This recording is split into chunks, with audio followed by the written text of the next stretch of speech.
paano gamitin ang background sa BN application. So simulan na natin. Open nyo lang ang inyong BN application. Dito tap nyo lang itong plus icon na nasa kanang babang bahagi. At dito tap nyo lang itong new video. Then dito punta kayo sa may video. At dito scroll down nyo lang yan. Hanapin nyo yung video na iba-background nyo. Or iwa-white background. Then next button.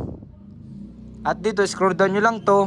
At makikita nyo na dito yung BG. Or kung tawagin ay background. So tap nyo lang yung background.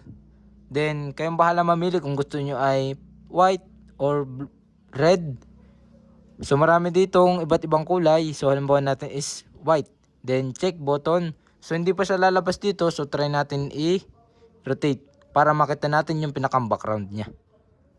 So kapag gusto nyo ng white background. So ganun lang kadali kung paano gamitin ang background sa BN application.